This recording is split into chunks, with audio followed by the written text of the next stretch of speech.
ছেলে বিয়ের প্রস্তাব দিল ড্রাইভিং স্কুলের প্রথম ক্লাসে। আমি বিশ্বাস করতে পারছিলাম না যখন আমার ছেলে সুমিত বলল, মা, তুমি যেমন করে স্টিয়ারিং ধরেছ, আমি চাই তুমি আমার জীবনের স্টিয়ারিংও ধরো। আমি তোমাকে ভালোবাসি, তোমাকে আমার স্ত্রী হিসেবে চাই। এই নির্জন রাস্তায় আমরা নতুন যাত্রা শুরু করি। আমি হতবাক হয়ে তার দিকে তাকালাম। এই তো কিছুদিন আগে সে ড্রাইভিং লাইসেন্স পেয়েছে, আমাকে শেখাবে বলে জোর করে গাড়িতে তুলেছিল। নির্জন রাস্তার পাশে গাড়ি থামিয়ে সে আমার দিকে এক দৃষ্টিতে তাকিয়ে রইল। তার চোখে এক অদ্ভুত আবেগ, যা একজন ছেলের মায়ের প্রতি থাকা উচিত নয়। গাড়ির বন্ধ জানালা দিয়ে বাইরের গরম বাতাস ঢুকছিল, কিন্তু আমার সারা শরীর ঠান্ডা হয়ে গেল। এয়ার ফ্রেশনারের তীব্র লেবুর গন্ধে আমার মাথা ঘুরতে শুরু করল। সুমিত আমার কাপা হাত নিজের হাতে নিয়ে বলল, মা, আমি জানি এটা অস্বাভাবিক, কিন্তু আমি আর লুকিয়ে রাখতে পারছি না। সুমিত, তুমি কি বলছ? আমি কোনমতে উচ্চারণ করলাম। আমি তোমার মা। আমি জানি, মা। কিন্তু মন মানে না। সে আমার হাত আরও শক্ত করে ধরল। যখন তুমি স্টিয়ারিং ধরো, আমি কল্পনা করি আমরা একসাথে জীবনের রাস্তায় চলছি, স্বামী স্ত্রী হিসেবে। এই গল্পটি সম্পূর্ণ শুনলে আপনাদের পানি অটোমেটিক বের হয়ে যাবে, সো যত দ্রুত সম্ভব হাতের কাছে টিস্যু নিয়ে বসে পড়ো। বিছানার চাদর যেন নষ্ট না হয় সেটা সম্পূর্ণ খেয়াল রাখার অনুরোধ জানিয়ে গল্পটি এখন শুরু করব। তার আগে সর্বশেষ অনুরোধ, দয়া করে এমন পানি বের করার গল্প নিয়মিত শুনতে আমাদের চ্যানেলটি সকলেই সাবস্ক্রাইব করুন। ধন্যবাদ। হ্যালো বন্ধুরা, আমার নাম অনিতা সেন। আমার বয়স ৪২ বছর। আমার স্বামীর নাম দেবাশিস সেন, বয়স ৪৫ বছর। আমাদের ২ সন্তান, আর মালিনী। ১৯ বছর বয়সী, কলেজে পড়ে। মালিনী ১২ বছর বয়সী, স্কুলে যায়। আমার পরিবারকে নিয়ে আমি খুব সুখী ছিলাম। দেবাশিস একজন সফল ব্যবসায়ী, কাজের মাঝেও সময় করে পরিবারকে সময় দেয়া। ইউনিভার্সিটিতে ইঞ্জিনিয়ারিং পড়ছে আর মালিনী স্কুলে ভালো ছাত্রী। কিন্তু একটা ঘটনা আমাদের পরিবারের সুখের সংসারে কালো ছায়া ফেলল। গত মাসে আমাদের বাড়িতে নতুন গৃহপরিচারিকা যোগ দিয়েছে। সাবিনা, বয়স ২০ হবে। সুন্দরী, ফর্সা রং, লম্বা কাজল টানা চোখ, হালকা লালচে ঠোঁট। মেয়েটা পড়ালেখা করতে চায়, তাই আমরা তাকে বাড়িতে থেকে কাজের পাশাপাশি পড়তে উৎসাহিত করি। কিন্তু প্রথম দিন থেকেই মনে হচ্ছিল ওর কাজের চেয়ে অন্য কিছুতে বেশি আগ্রহ। প্রথম দিনেই লক্ষ্য করেছিলাম, সাবিনা মাঝে মাঝেই আমার স্বামীর দিকে চোখ বড় বড় করে তাকায়। যখনই দেবাশিস বাড়িতে আসে, সাবিনা কোনো না কোনো কাজে তার ঘরে ঢুকে পড়ে। আমি এসব লক্ষ্য করছিলাম, কিন্তু কিছু বলিনি। ভেবেছিলাম হয়তো আমার ভুল ধারণা। একদিন সকালে সাবিনা চা দিতে এসে আমাদের বেডরুমে ঢুকল। দেবাশিস তখন আধা ঘুমে। আমি বেডরুমের বাথরুমে ছিলাম। দরজা একটু ফাঁক ছিল। দেখলাম সাবিনা চা রেখে দেবাশিসের দিকে ঝুঁকে কি যেন বলল। দেবাশিস চমকে উঠল আর সাবিনা হাসতে হাসতে বেরিয়ে গেল। কি বলল ও? আমি বাথরুম থেকে বেরিয়ে জিজ্ঞেস করলাম। কি? কে? দেবাশিস অবাক হয়ে জিজ্ঞেস করল। সাবিনা। ও তোমাকে কি বলল? কিছু না। শুধু চা রেখে গেল, দেবাশিস উত্তর দিল, কিন্তু তার চোখে আমি কিছু একটা দেখলাম যা আমাকে অস্বস্তি দিচ্ছিল। এরপর থেকেই আমি সতর্ক হয়ে গেলাম। সাবিনার প্রতিটি চলাফেরা, কথাবার্তা লক্ষ্য করতে লাগলাম। আমি দেখলাম সে শুধু দেবাশিসের সাথেই নয়, আমার ছেলে জয়ের সাথেও খুব ভাব জমাতে চেষ্টা করছে। জয় কলেজ থেকে ফিরলেই সাবিনা তার ঘরে পানি বা স্ন্যাক্স নিয়ে যায়। এতে আমার মনে সন্দেহ আরও বাড়ল। একদিন রাতে আমি ঘুমাতে গিয়ে জানালার বাইরে কি যেন নড়াচড়া শুনলাম। বাইরে তাকিয়ে দেখলাম সাবিনা বাড়ির পেছনে একজন লোকের সাথে কথা বলছে। আমি জানালা একটু ফাঁক করে শুনলাম, সব ঠিক আছে। এখনো ৩ দিন সময় আছে। তারপর সবকিছু আমরা হাতে পেয়ে যাব।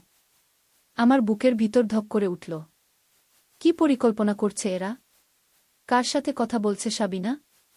একটা বড় ষড়যন্ত্রের গন্ধ পাচ্ছিলাম আমি।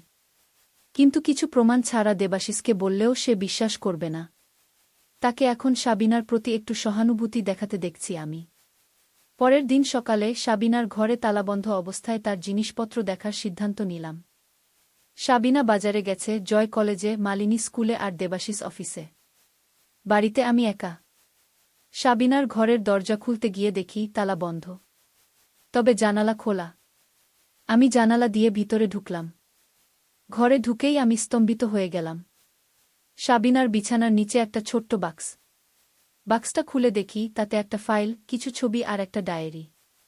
ফাইলটি খুলতেই আমার সামনে ভেসে উঠল আমাদের বাড়ির প্ল্যান। কিন্তু এই প্ল্যানে কিছু লাল দাগ, নির্দিষ্ট কোনো পথ চিহ্নিত করা। আমাদের বেডরুম, দেবাশিসের স্টাডি রুম, জয়ের রুম, সবকিছু চিহ্নিত করা। ছবিগুলো দেখে আমার চোখ কপালে উঠল।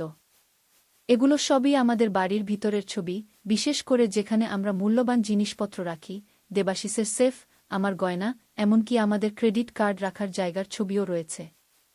ডায়েরিটা খুলে দেখি, তাতে লেখা, এই বাড়িতে ঢোকার পর আমার কাজ অর্ধেক শেষ। এখন আমার লক্ষ্য ঘরের প্রতিটি সদস্যকে জয় করা। পুরুষরা খুব সহজেই ফাঁদে পড়ে। প্রথমেই টার্গেট করছি স্বামীকে, তারপর ছেলে। মেয়েটা কোনো ব্যাপার না। আর মহিলা, সে তো নির্বোধ, বুঝতেই পারছে না কি ঘটছে। 2 দিন পর আসছে রাজু আর তার দল। এ বাড়ির সবকিছু ফাঁকা করে দেব আমরা। আমার রাগে ভয়ে উদ্বেগে হাত কাঁপতে লাগল। এই মেয়ে শুধু চোর নয়, আমাদের পরিবারকে ভেঙে দেওয়ার পরিকল্পনা করছে। কিন্তু আমি কি করব? পুলিশে খবর দিলে তারা ততক্ষণে সব প্রমাণ নষ্ট করে ফেলবে। আগে আমার সাবিনাকে সামলাতে হবে এবং তার সঙ্গীদের ফাঁদে ফেলতে হবে। আমি দ্রুত ছবি তুলে নিলাম আর সবকিছু যথাস্থানে রেখে জানালা দিয়ে বেরিয়ে এলাম। কিছুক্ষণ পরেই সাবিনা ফিরে এলো। সে যেন কিছুই না ঘটেছে এমন ভাব করে কাজ করতে লাগল। আমিও স্বাভাবিক থাকার চেষ্টা করলাম। সেদিন রাতে দেবাশিস ঘুমিয়ে পড়ার পর আমি আমার ফোন থেকে পুলিশের বন্ধু অনন্ত মিত্রকে ফোন করলাম। সে কলেজে আমার সহপাঠী ছিল, এখন পুলিশ কমিশনার। সব খুলে বললাম তাকে। অনন্ত সব শুনে বলল, তুমি চিন্তা করো না, আমরা পরিকল্পনা করছি। পরদিন সকালে আমাদের বাড়ির সামনে একটা নতুন লোক এলো। সে নিজেকে পরিচয় করালো প্লাম্বার হিসেবে। আপনাদের পাইপে সমস্যা আছে, একটু চেক করতে এসেছি।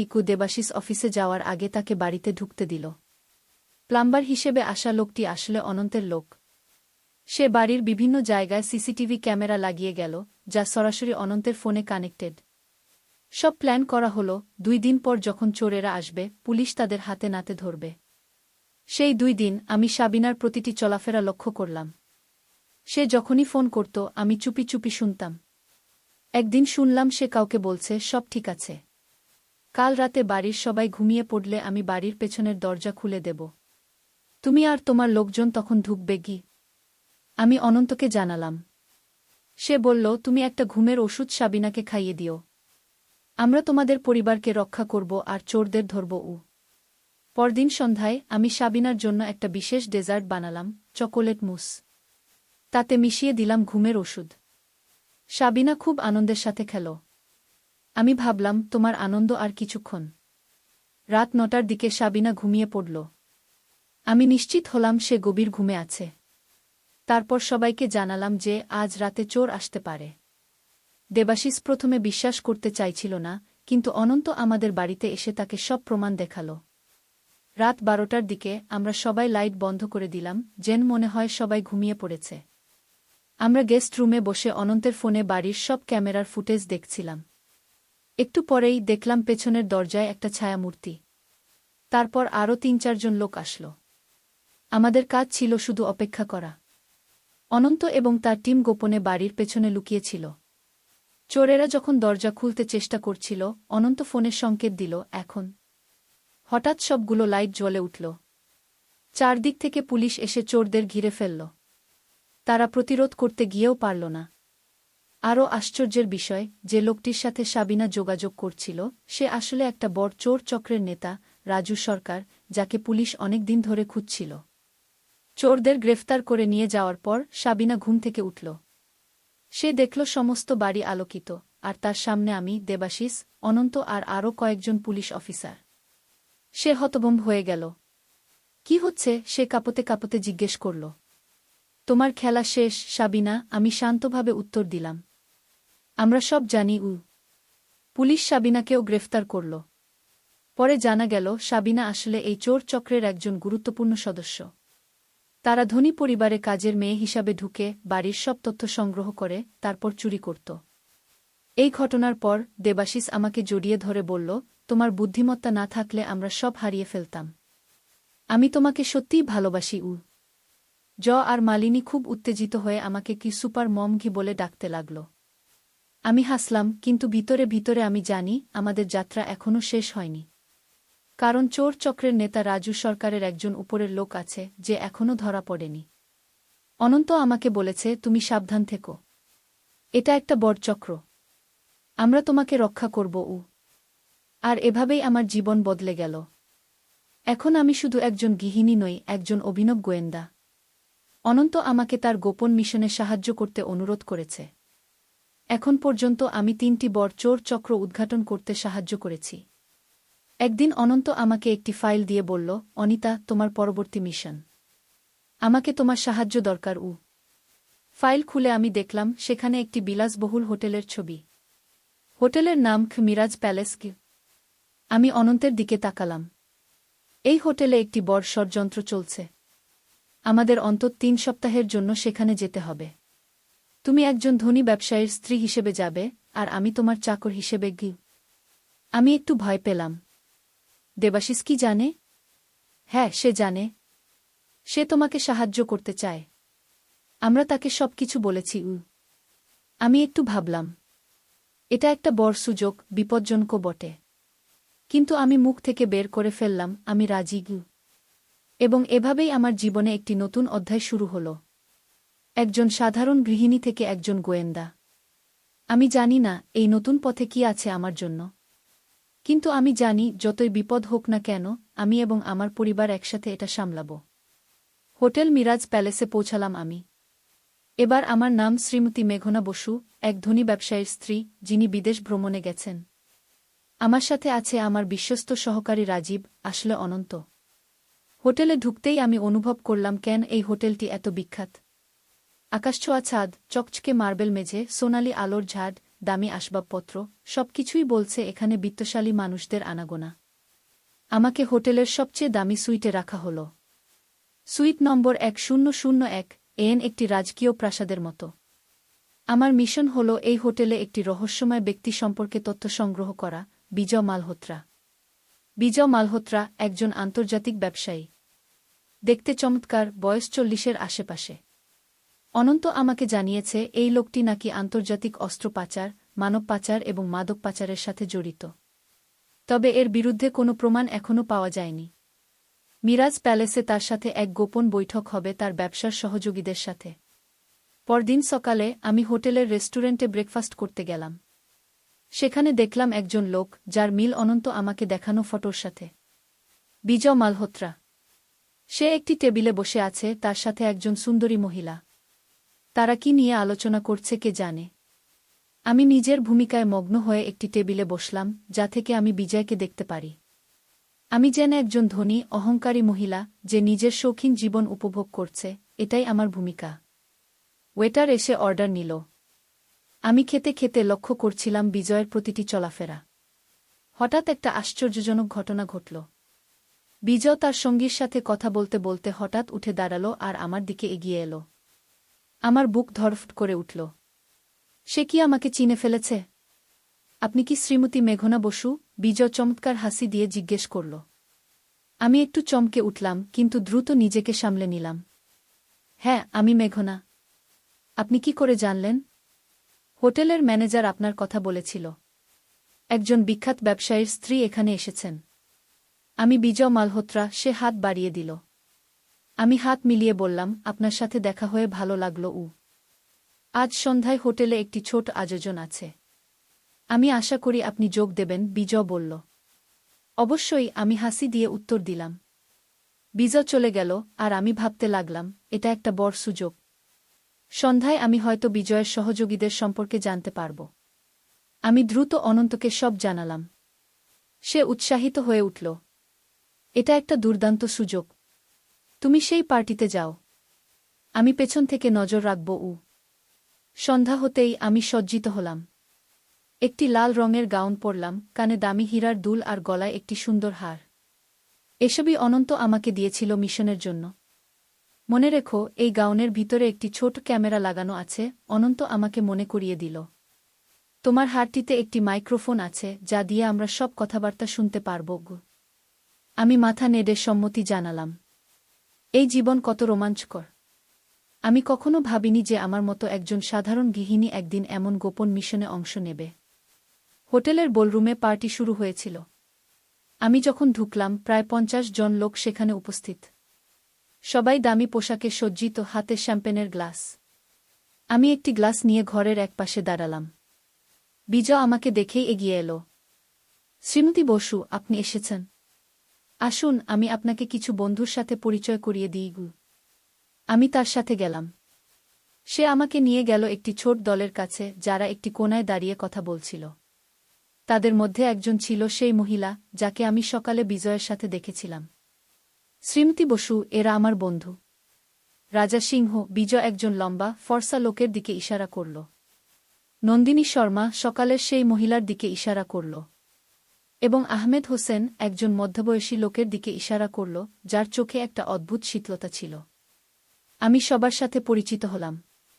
এরা সবাই খুব ভদ্র ছিল, কিন্তু আমি অনুভব করলাম যে এদের মধ্যে একটা অদৃশ্য টেনশন রয়েছে। শ্রীমতী বসু, আপনার স্বামী কোথায়? রাজা সিংহ জিজ্ঞেস করল। তিনি বিদেশে ব্যবসার কাজে গেছেন। আমি একা এসেছি, আমি উত্তর দিলাম। আপনি কি জানেন তিনি কোন ধরনের ব্যবসা করেন? আহমেদ হোসেন জিজ্ঞেস করল, তার চোখে একটা অদ্ভুত চাহনি। আমি জানতাম যে এটি একটি প্রশ্নের ফাঁদ। অবশ্যই জানি। আমরা সবসময় সব বিষয়ে আলোচনা করি। তবে আমি ব্যবসার বিষয়ে খুব একটা মাথা ঘামাই না। আমি আমার নিজের জীবন উপভোগ করতে বেশি পছন্দ করি। বিজয় হাসল। এটাই তো হওয়া উচিত। আসুন, আমরা খাবারের দিকে যাই। খাবারের টেবিলে গিয়ে আমি লক্ষ্য করলাম যে রাজা আর আহমেদ কোণায় দাঁড়িয়ে কিছু নিয়ে তর্ক করছে। আমি ধীরে ধীরে তাদের কাছাকাছি গেলাম, যাতে তাদের কথা শুনতে পারি। পণ্যগুলো কাল রাতে আসবে। তুমি নিশ্চিত করো যে সব ঠিকমতো হয়, রাজা বলছিল। এবার কতগুলো এসেছে? আহমেদ জিজ্ঞেস করল। 12টি। সবগুলোই উচ্চ মূল্যের। বিশেষ করে একটি, যা একা $1 মিলিয়ন দাম পাবে, রাজা উত্তর দিল। আমি বুঝতে পারলাম যে তারা কিছু একটা পাচার করার কথা বলছে। আমার কানের মাইক্রোফোন ধরে নিয়েছে এই কথোপকথন, তাই অনন্ত এখন সবকিছু শুনতে পাচ্ছে। হঠাৎ নন্দিনী আমার পাশে এসে দাঁড়াল। আপনি কি এদের কথা শুনছেন? সে সন্দেহজনকভাবে জিজ্ঞেস করল। আমি একটু চমকে উঠলাম, কিন্তু দ্রুত সামলে নিলাম। ওহ, আমি শুধু খাবার নিচ্ছিলাম। ওরা কি নিয়ে কথা বলছে? ব্যবসার কথা, নন্দিনী সংক্ষিপ্ত উত্তর দিল। সে আমার দিকে ভালো করে তাকাল। আপনি কি সত্যিই মেঘনা বসু? আমার বুক ধড়ফড় করে উঠল। অবশ্যই। আপনি এমন প্রশ্ন কেন করছেন? শুধু একটা ধারণা, নন্দিনী বলল একটু হেসে। আপনার কাছে আপনার পরিচয়পত্র আছে? আমি আমার ব্যাগ থেকে একটি আইডি কার্ড বের করলাম, যা অনন্ত আমাকে দিয়েছিল। সেখানে আমার নাম লেখা ছিল মেঘনা বসু, আর একটি ছবি ছিল, যা আসলে আমারই, তবে খুব সুন্দর করে ফটোশপ করা। নন্দিনী আইডি দেখে সন্তুষ্ট হয়ে বাকিদের কাছে ফিরে গেল। আমি একটু স্বস্তি পেলাম। রাতে যখন পার্টি শেষ হল, বিজয় আমার কাছে এলো। শ্রীমতী বসু, আপনাকে একটা প্রস্তাব দিতে চাই। আমরা কাল রাতে একটি ছোট বন্ধুদের সাথে ডিনার করব। আমি আশা করি আপনি যোগ দেবেন। বিশেষ অতিথি হিসেবে। আমি মুহূর্তের জন্য ভাবলাম। এটা হতে পারে সেই সময় যখন তারা পাচারের সামগ্রী নিয়ে আলোচনা করবে। অবশ্যই। আমি খুব আনন্দিত হব। ভালো। রাত 9টায় আমার প্রাইভেট সুইটে। সুইট নম্বর 1805। বিজয় চলে গেল, আর আমি আমার সুইটে ফিরে এলাম। অনন্ত সেখানে অপেক্ষা করছিল। তুমি দুর্দান্ত কাজ করেছ, সে আমাকে বলল। আমরা সব শুনেছি। এবার আমাদের আরও তথ্য দরকার, বিশেষ করে সেই পাচারের সামগ্রী সম্পর্কে। আমি কাল রাতে বিজয়ের সুইটে যাচ্ছি। সেখানে হয়তো আরও তথ্য পাব, আমি বললাম। সেটা বিপজ্জনক হতে পারে, অনন্ত উদ্বিগ্ন কণ্ঠে বলল। তুমি একা যাবে? তাছাড়া উপায় কি? তারা শুধু আমাকে আমন্ত্রণ জানিয়েছে। তুমি সাবধানে থাকবে। আমি হোটেলের কাছেই থাকব। কোনো বিপদ হলে তুমি তোমার হাতটি খুলে ফেলবে। আমরা সেটা একটা সংকেত হিসেবে ধরব। আমি রাজি হলাম। সেই রাতে আমি বারবার ভাবলাম, আমি কি ঠিক করছি? এই বিপজ্জনক খেলায় যোগ দিয়ে আমি কি আমার পরিবারকে বিপদে ফেলছি? কিন্তু তারপর ভাবলাম, এই ধরনের লোকেরা যত শীঘ্র সম্ভব ধরা পড়া উচিত, যাতে আরও মানুষ তাদের হাতে ভুক্তভোগী না হয়। পরদিন সারাদিন আমি হোটেলে ঘুরে বেড়ালাম, বিজয় আর তার দলের লোকদের নজরে রাখার চেষ্টা করলাম। দুপুরে আমি দেখলাম একটি লোক হোটেলে ঢুকল, যার হাতে একটি বড় ব্রিফকেস। সে সোজা রিসেপশনে গিয়ে বিজয়ের সুইটের নম্বর জিজ্ঞেস করল। আমি ভাবলাম, এটা কি সেই পাচারের সামগ্রী? সন্ধ্যা নামল। আমি আবার সেজেগুজে প্রস্তুত হলাম। কালকের গাউনের বদলে একটি নীল রঙের পোশাক পরলাম, আবার সেই হার পরলাম যাতে মাইক্রোফোন লাগানো আছে। ঠিক রাত 9টায় আমি বিজয়ের সুইটে পৌঁছালাম। দরজা খুলে দিল এক ভৃত্য। ভিতরে প্রবেশ করে দেখলাম সব লোক উপস্থিত, যাদের সাথে কাল পরিচয় হয়েছিল, রাজা, আহমেদ, নন্দিনী। আর ছিল দুজন নতুন লোক, যাদের পরিচয় করানো হল হরিশ মিত্র এবং ওমর খান হিসেবে। শ্রীমতী বসু, আসুন। বিজয় আমাকে অভিবাদন জানাল। আপনার জন্য একটা বিশেষ আসন রেখেছি। আমি টেবিলে বসলাম। টেবিলে নানা ধরনের খাবার সাজানো। বিজয় নিজে ওয়াইন পরিবেশন করল সবাইকে। আজ একটি বিশেষ অনুষ্ঠান, বিজয় ঘোষণা করল। আমরা সবাই এখানে একটি বিশেষ কারণে গিয়ে। আমি লক্ষ্য করলাম টেবিলের একপাশে সেই ব্রিফকেসটি রাখা আছে, যা আমি দুপুরে দেখেছিলাম। আমাদের বিশেষ সংগ্রহ এবার সম্পূর্ণ হয়েছে, বিজয় বলল। সে ব্রিফকেসটির দিকে এগিয়ে গেল। এই সংগ্রহের জন্য আমরা অনেক অপেক্ষা করেছি গি। আমার হৃদস্পন্দন বেড়ে গেল। এই তো সেই মুহূর্ত যখন আমি জানতে পারব তারা কি পাচার করছে। বিজয় ব্রিফকেসটি খুলল। আমি আমার গলার কাছে লাগানো ক্যামেরাটি ঠিক করলাম, যাতে সবকিছু স্পষ্ট ধারণ করতে পারে। ব্রিফকেস খুলে বিজয় বের করল একটি কাঠের বাক্স। সে বাক্সটি খুলল, আর আমার চোখ বিস্ময়ে বড় হয়ে গেল। বাক্সের ভিতরে ছিল 12টি ছোট পুতুল, প্রত্যেকটি মানুষের আকৃতির। এগুলো ছিল হাড়ের তৈরি, প্রাচীন দেখতে। এই পুতুলগুলো 1000 বছরের পুরনো, বিজয় ব্যাখ্যা করল। এগুলো চীনের হান রাজবংশের সময়কার। এক একটি পুতুলের দাম লাখ লাখ ডলার। আমি বুঝতে পারলাম এরা প্রাচীন শিল্পবস্তু পাচার করছে। এগুলো চুরি করা সম্পদ, যা বিদেশে বিক্রি করা হবে। বিশেষ করে এই একটি। বিজয় একটি পুতুল হাতে তুলে নিল। এটি সম্রাট চীন শি হুজাংয়ের কবর থেকে পাওয়া গেছে। এটির দাম $1 মিলিয়ন বেশি। দুর্দান্ত, আমি মন্তব্য করলাম, যেন আমি সত্যিই মুগ্ধ। শ্রীমতী বসু, বিজয় আমার দিকে তাকাল। আপনার স্বামী যে ধরনের ব্যবসা করেন, তাতে হয়তো তিনি এই ধরনের আইটেম কিনতে আগ্রহী হতে পারেন। আমি অনুভব করলাম যে বিজয় আমাকে পরীক্ষা করছে। হতে পারে। আমি তাকে জানাব। তিনি এই ধরনের সংগ্রহ পছন্দ করেন। ভালো, বিজয় হাসল। আপনি এসব পছন্দ করেন? আমি প্রাচীন জিনিস খুব একটা বুঝি না, আমি হাসি দিয়ে বললাম। কিন্তু এগুলো সুন্দর দেখাচ্ছে গি। নন্দিনী এবার আমার পাশে এসে বসল। আপনার স্বামী কি কখনো এই ধরনের জিনিস ব্যবসা করেছেন? আমি একটু অস্বস্তি বোধ করলাম।